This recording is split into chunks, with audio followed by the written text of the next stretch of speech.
하나님 말씀 창세기 39장 19절에서 23절까지 보겠습니다. 네, 함께 교독하겠습니다. 그의 주인이 자기 아내가 자기에게 이르기를 당신의 종이 내게 이같이 행하였다 하는 말을 듣고 심히 노한지라. 요셉의 주인이 그를 잡아 옥에 넣으니 그 옥은 왕의 주석을 받는 곳이었더라. 요셉이 옥에 갇혔으나 여호와께서 요셉과 함께 하시고 그에게 인자를 더하사 간수장에게 은혜를 받게 하시매 간수장이 옥중 죄수를 다 요셉의 손에 맡김으로 그 재반 사물을 요셉이 처리하고. 같이 읽습니다. 간수장은 그의 손에 맡긴 것을 무엇이든지 살펴보지 아니하였으니 이는 여호와께서 요셉과 함께 하심이라. 여호와께서 그를 범사에 형통하게 하셨더라. 아멘. 여러분 반갑습니다. 네, 잘들 지내셨죠? 예, 인사 한번 하세요. 예, 뒤도 한번 보시고, 예, 네. 여러분, 한 주 동안 형통한 삶을 사셨습니까? 아멘이 좀 시원찮네요. 여러분의 삶이 분명 하나님 안에 있었고, 그래서 하나님이 의도하신 대로 사셨다면, 여러분은 분명 형통한 삶을 사신 게 맞아요. 확신하지 못하더라도 관계없어요. 하나님이 우리를 붙잡으시고 하나님이 의도하신 대로 우리가 살고 있다면 우리는 분명히 형통한 사람이에요. 지난주일 우리가 살펴봤던 만사 형통의 비결, 여러분이 좀 싱겁다고 느꼈을지 모르지만 여러분 그게 뭐였죠? 반드시 내 삶이 내가 의도한 대로 사는 것이 만사 형통이었나요? 아니었죠. 비록 고난과 아픔의 시간들이 섞여 있는 삶일지라도 그 삶이 하나님의 의도를 따라서 진행되고 있다면 그게 바로 형통이라고 했어요. 여러분 그걸 믿으세요? 안 믿으세요? 여러분 하나님이 의도하신 대로 우리 삶이 이루어진다면 그게 형통이라고요. 여러분이 믿든지 안 믿든지 그것은 사실이에요. 오늘은 만사형통의 비결 두 번째 시간이에요. 우리가 지난주에 배웠던 단어 하나가 있는데 그게 뭐였냐면 토브라는 단어였어요. 토브. 이 토브라는 단어는 하나님이 의도하신 대로 그대로 되는 것, 이것을 토브라고 하나님이 하셨는데 창세기에 보면 하나님이 보시기에 좋았더라 이렇게 말씀하세요. 좋았더라라는 이 단어가 바로 토브예요. 그런데 왜 좋았느냐? 하나님이 의도하신 대로 그대로 되었기 때문이에요. 그래서 이 토브라는 단어를 성경에서는 형통이라는 말에 사용하고 있어요. 그러니까 여러분 우리 삶의 형통이 어디에 있어요? 하나님이 의도하신 대로 그대로 이루어지는 거예요. 그게 바로 형통이에요. 실제로 요셉의 삶을 보세요. 본문의 요셉의 삶은 자신의 의지대로 되지 않았죠. 그래서 요셉이 자신을 볼 때는 철저하게 실패한 인생처럼 보였어요. 하지만 그럼에도 불구하고 본문은 요셉을 뭐라고 이야기하냐면 형통한 사람이라고 말하고 있어요. 그 이유가 어디에 있느냐? 요셉의 인생이 하나님이 의도하신 대로 되고 있었기 때문이에요. 창세기 39장에서의 요셉의 앞날은 전혀 알 수 없는 안개 속과도 같았어요. 진행되는 내용만으로 본다면 요셉은 내일이 없는 사람이었어요. 여러분 노예에게 내일이 있어요? 그냥 하루하루 사는 거죠. 그럼에도 성경은 이렇게 말해요. 여호와께서 그를 범사에 형통하게 하셨더라. 형통을 나타내는 또 하나의 단어가 있는데 오늘 이 시간에는 그 단어를 배우려고 그래요. 여러분 토브라는 단어를 반드시 기억하세요. 하나님이 의도하신 대로 그대로 되는 것, 이걸 보고 하나님이 좋았더라 라고 이야기했는데 이게 바로 토브라는 단어고 형통이라는 단어예요. 오늘 배울 단어는 찰라흐라는 단어예요. 좀 어렵지만 기억해 보세요. 찰라흐 이렇게 발음하는데 따라서 한번 해볼까요? 찰라흐. 네, 이게 바로 형통이라는 단어인데 오늘 본문 2절, 3절, 23절에 형통이라는 단어가 나와요. 요셉을 형통한 자라고 이야기할 때 여기에 사용된 단어가 바로 찰라흐라는 단어예요. 이것은 특별한 의미가 있어요. 이 단어에는. 그 의미는 뭐냐? 하나님이 의도하신 어떠한 특별한 일이 있어요. 그 일을 시작과 과정과 그리고 결과에 이르기까지 만족스럽게 하나님이 성취하신다라는 의미가 그 단어에 들어가 있어요. 여러분, 시작을 누가 하신다고요? 하나님이 하세요.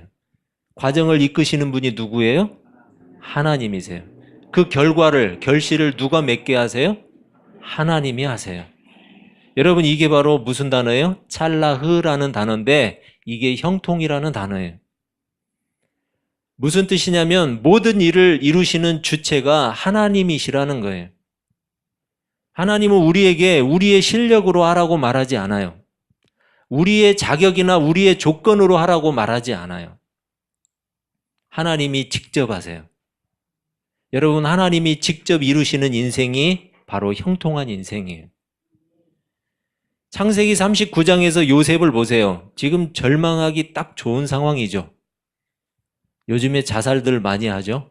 우리나라가 OECD 국가 중에서 자살률 1위예요. 1위.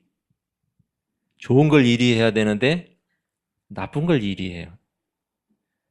여러분, 만약에 요셉과 같은 상황이 닥쳤다면, 요즘 젊은 사람들에게 요셉과 같은 상황이 닥쳤다면 자살률이 더 올라가겠죠? 네. 다 포기하고 싶을 정도로 힘든 상황이었어요. 요셉은 그랬어요. 요셉은 자신의 삶이 하나님의 의도대로 되고 있다는 사실을 지금 알아요? 몰라요? 몰라요. 모르는 상황이었어요. 만약에 알았다면 더 심하게 충격을 받았을지도 몰라요. 자신이 그렇게 죽도록 고생하는 것이 하나님이 의도하신 거라고 한다면 여러분, 누가 하나님을 믿겠어요? 안 믿겠죠. 그리고 그게 사실이라면 차라리 하나님을 믿지 않겠다고 요셉이 말할지도 몰라요. 그런데 다행히도 이 요셉 이야기는 요셉에게 들려주기 위한 것이 아니었죠. 여러분, 누구에게 들려주고 싶었을까요? 지금 광야를 지나고 있는 장차 가나안 땅에 들어갈 이스라엘 백성들에게 들려주는 이야기예요. 그리고 더 나아가서 하나님을 섬기는 모든 하나님의 백성, 바로 우리에게 들려주는 이야기라는 거예요. 한마디로 자신들의 앞날을 전혀 알지 못한 채 이 땅을 살아가고 있는 이 세상의 모든 신자들을 위한 이야기가 바로 요셉 이야기예요. 따라서 신자들은 요셉의 고난의 시간까지도 계획하시고 섭리하신 하나님께서 그 고난의 시간 속에 숨겨두신 하나님의 선하신 진짜 의도, 그것을 배우게 된다라는 거예요. 그를 통해서 신자들의 삶 속에도 찾아오는 고난의 시간들을 이해하게 되는 거죠. 아울러서 신자는 그 고난의 시간을 통해서도 하나님이 의도하신 선하신 뜻이 결국은 성취된다는 사실을 배우게 돼요. 바로 이런 사실을 깨달은 신자가 고난 속에서도 변함없이 약속을 성취하시는 하나님의 능력과 신실하심, 그것을 의지하게 되는 거예요. 이렇듯 신자의 고난 속에는 하나님의 선하신 의도가 있고, 그 하나님의 선하신 의도는 하나님에 의해서, 그것도 만족스러운 결과로 반드시 성취된다는 것을 성경은 우리에게 알리고 있어요. 그리고 또한 이렇게 어떤 일에 대해서 의도하실 뿐 아니라 그 의도하신 일을 만족스럽게 성취하시는 것, 이것을 성경은 뭐라고 이야기해요? 바로 형통이라고 이야기하고 있어요. 그 단어가 찰라흐라는 단어예요. 여러분, 하나님은 우리 한 사람 한 사람에게 특별한 의도를 가지고 계세요. 우리 한 사람마다 다 특별한 의도를 갖고 계세요. 그리고 그 선하신 의도는 하나님이 시작하세요. 그리고 하나님이 진행하세요. 그리고 그 선하신 뜻은 반드시 만족스러운 결과로 하나님이 친히 이루실 거예요. 신자가 바로 그러한 과정 속에 있다는 것을 알았던 사도 바울. 이 사도 바울이 이렇게 말해요. 로마서 8장인데, 생각하건대 현재의 고난은 장차 우리에게 나타날 영광과 비교할 수 없도다. 여러분, 저는 이 단어에서, 이 표현에서 은혜를 받았어요. 비교할 수 없도다. 지금 내가 당하고 있는 고난과 같은 시간들, 이러한 모습들, 이것은 장차 우리에게 나타날 영광하고 비교조차도 할 수 없다라는 거예요. 여러분, 그 영광이 뭔지 우리가 볼 수만 있다면, 우리가 경험할 수만 있다면 지금의 고난은 문제가 되지 않는다는 거예요. 하나님께서 고난에 빠진 요셉을 반드시 만족스러운 결과로 이끌고 계신다는 사실을 짐작하게 하는 그런 표현이 오늘 본문에 나와 있어요. 여러분, 본문 2절과 3절과 23절인데 2절을 먼저 한번 볼게요. 2절을 같이 읽어볼까요? 시작. 여호와께서 요셉과 함께 하심으로 그가 형통한 자가 되어 그의 주인 애굽 사람의 집에 있으니. 3절. 그의 주인이 여호와께서 그와 함께 하심을 보며 또 여호와께서 그의 범사에 형통하게 하심을 보았더라. 23절. 간수장은 그의 손에 맡긴 것을 무엇이든지 살펴보지 아니하였으니 이는 여호와께서 요셉과 함께 하심이라. 여호와께서 그를 범사에 형통하게 하셨더라. 아멘. 여러분, 발견하셨나요? 뭘 발견했냐고 물어보냐고요? 하나님은 요셉과 함께 하셨어요. 요셉과 함께 하셨어요. 그로 인해서 요셉이 형통한 자가 되었다고 2절이 말을 하고 있어요. 그리고 3절을 보면 보디발은 하나님이 요셉과 함께 하심을 보았대요.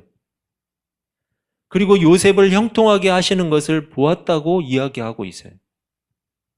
23절 역시 감방에서도 간수장에게 인정받게 하시고 형통하게 하셨는데 그렇게 될 수 있었던 유일한 이유가 있다는 거예요. 그게 뭐예요? 하나님이 요셉과 함께 하셨더라. 하나님은 고난의 시간을 보내고 있었던 요셉의 삶을 친히 주관하고 계셨어요. 요셉과 함께 하심으로써 요셉을 직접 돌보고 계셨다는 것을 우리에게 알리는 거예요. 이것은 요셉의 고난의 삶에 대한 하나님의 위로라고 할 수 있어요. 마치 하나님이 이렇게 말씀하시는 것 같아요.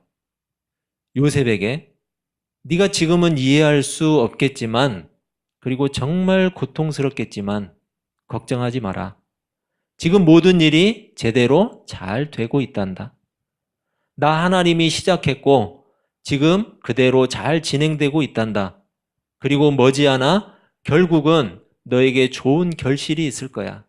그러니까 힘들어도 염려하지 말고 조금만 기다려 줄래? 이렇게 하나님이 요셉에게 말씀하시는 것 같아요. 그게 뭐예요? 하나님이 요셉과 함께 하셨더라. 여러분, 하나님과 함께 동행하는 여러분들이 되시기를 바랍니다. 그렇지 않아도 하나님은 우리와 함께 하시겠다고 약속하셨어요. 여러분, 우리 인생에는 우리가 원치 않는 일들로 온통 가득하죠. 정확하게 다 이해하기 어렵지만 분명한 사실 하나를 깨닫게 돼요. 우리는 그 어려움을 통해서 하나님을 더욱더 의지하고 바라보게 된다는 사실이에요. 이것은 하나님께서 우리를 돌보시는 그리고 이끄시는 방식 중에 하나예요. 삶의 모든 자리에 하나님이 주인인 인생은 소망이 있어요. 지금 우리의 처지가 비록 절망적일지라도 그리고 답답하고 실망스러울지라도 도저히 이해하기 어려울지라도 우리보다 우리를 더 잘 아시는 분이 계세요. 그분이 하나님이세요. 그 하나님은 우리와 함께 하시겠다고 약속해 주셨어요. 우리를 부르시고 우리에게 특별한 계획과 뜻을 두신 하나님은 이미 그 특별한 일을 시작하셨어요. 우리에게 시작해 주셨어요. 그리고 지금 그 일은 하나님께서 친히 이루어 가고 계세요. 진행해 가고 계세요. 비록 우리는 우리 앞날을 알 수 없어요. 때때로 광야와 같은 험난한 길을 걷기도 해요. 하지만 걱정할 필요가 없어요. 왜냐하면 우리를 향한 그 특별한 일은 틀림없이 가장 만족스러운 결과로 이루어질 것이기 때문이에요. 만약에 우리가 직접 그 일을 이루어야 한다면 장담할 수 없겠죠. 내가 해야 된다면 장담할 수 없어요. 그렇지만 하나님이 시작하신 그 일은 우리가 아니라 누가 이루세요? 하나님이. 하나님께서 친히 이루실 거예요. 그러니까 여러분 염려하실 필요가 없어요.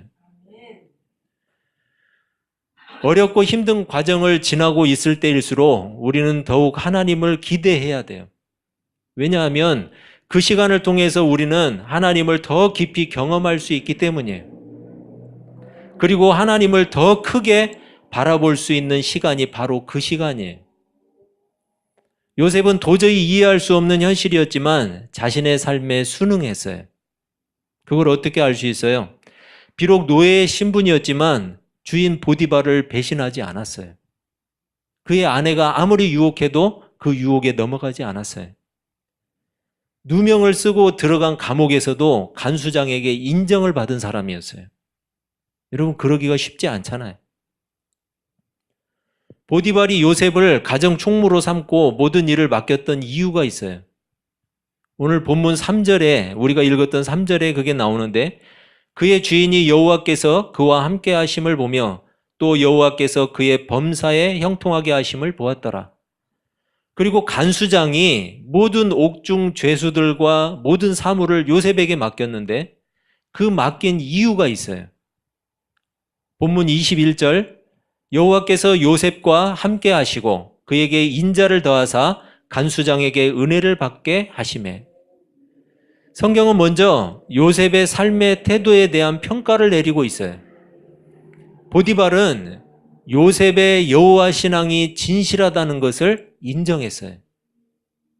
비록 노예로 살고 있었지만 요셉의 삶이 얼마나 정직하고 바른 삶이었는가, 이것을 대변해 주는 거예요. 그래서 보디발은 가정의 모든 일을 요셉에게 맡겨도 좋겠다는 신뢰가 생겼던 거예요. 여러분, 마태복음 5장 16절은 이렇게 말씀해요. 이같이 너희 빛이 사람 앞에 비치게 하여 그들로 너희 착한 행실을 보고 하늘에 계신 너희 아버지께 영광을 돌리게 하라.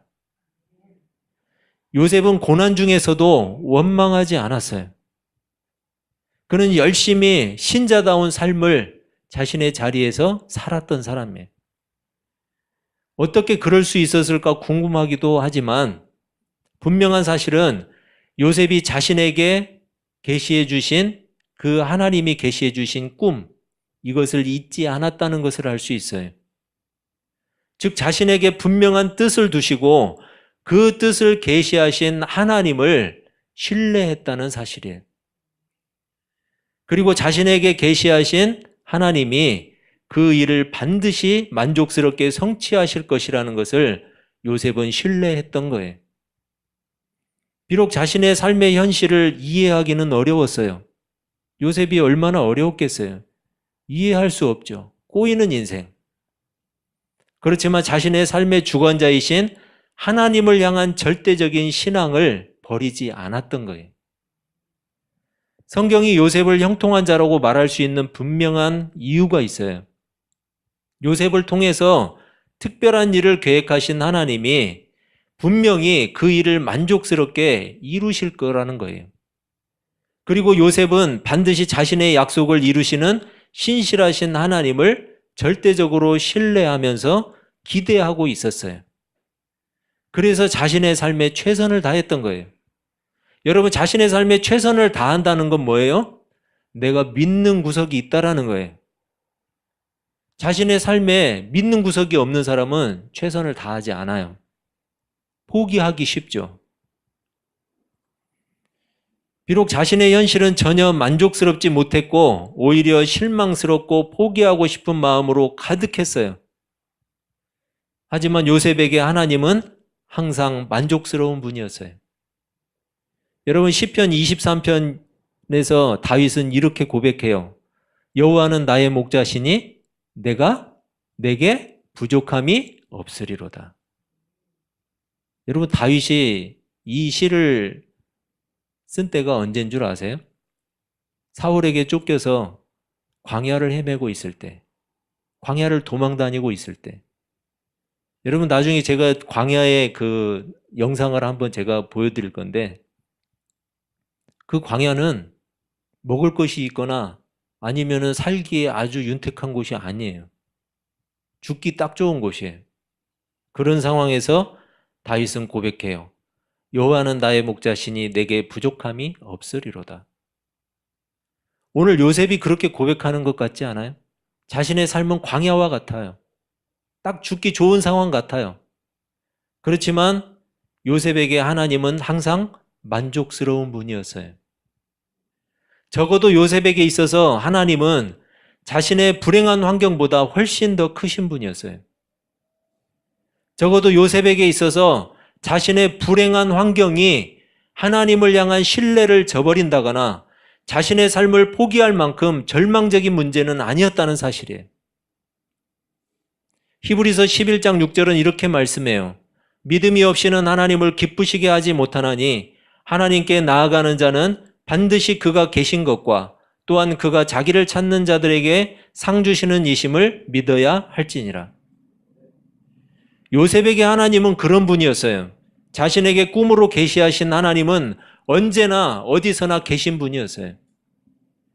또한 자신이 절대적으로 믿는 그 하나님은 항상 신실하시고 항상 선한 분이었어요.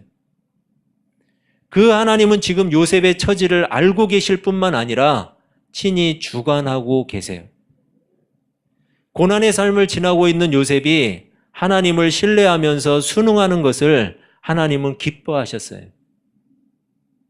그에 대한 가장 큰 위로가 뭐였어요? 하나님이 요셉과 함께 하셨더라. 그게 바로 요셉에게 주시는 약속이고 그게 바로 요셉을 위로하는 것이었어요.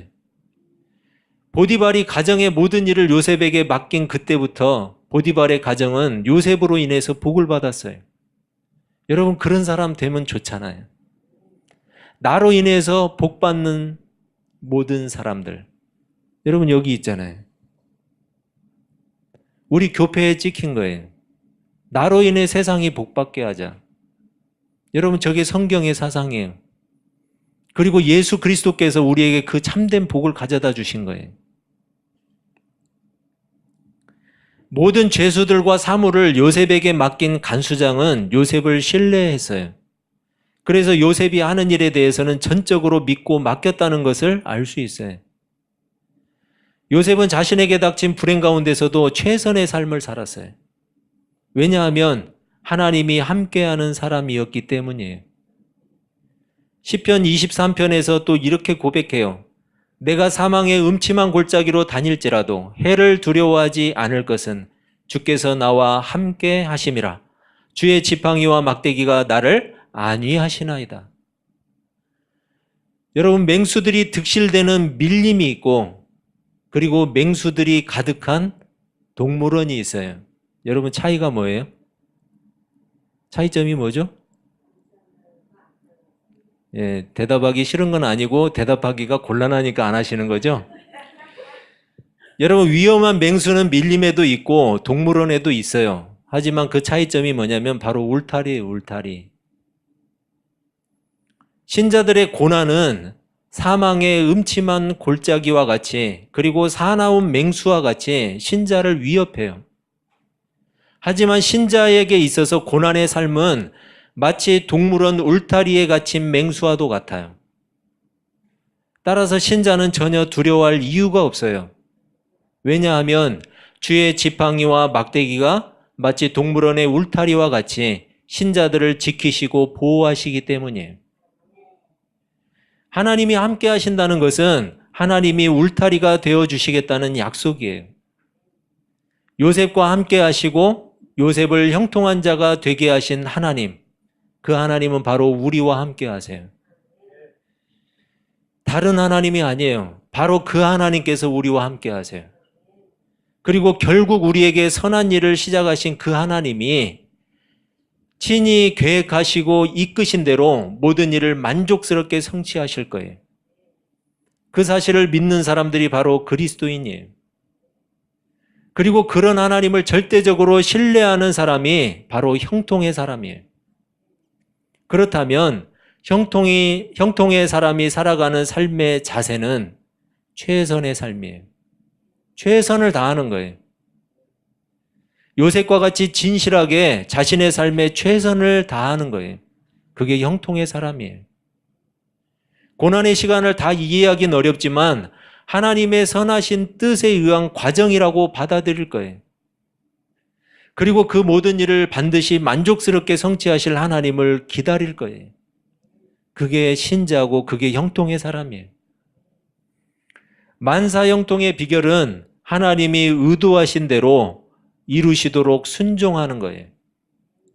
그리고 시작하신 그 일을 만족스럽게 성취하실 하나님을 믿고 기다리는 거예요. 하나님이 하시는 것과 내가 하는 것 중에 어느 편이 더 형통에 가까울까요? 여러분이 하시면 형통에 훨씬 가까울까요? 그게 아니라고 생각하신다면 하나님이 하시도록 그냥 맡기세요. 하나님이 의도하신 대로 하나님이 하나님의 일을 하시도록 맡겨야 된다는 거예요. 하나님의 일을 우리가 하려고 해서는 안 돼요.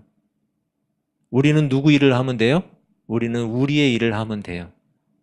하나님이 우리에게 맡겨주신 삶의 자리, 맡겨주신 삶의 현장, 그리고 맡겨주신 삶의 관계, 여기에서 최선을 다하는 거예요. 그게 바로 우리의 일이에요. 하나님의 일까지 넘보지 마세요. 여러분 그럴 여유 없잖아요. 하나님의 일 넘보지 마시고 우리 일을 하세요. 우리와 함께 하시겠다고 약속하신 임마누엘의 약속을 반드시 기억하시기 바랍니다. 그래서 우리의 고난의 시간보다 더 크신 하나님을 신뢰하시기를 바라요. 그리고 우리에게 반드시 풍성한 결실을 안겨주실 하나님을 기대하세요.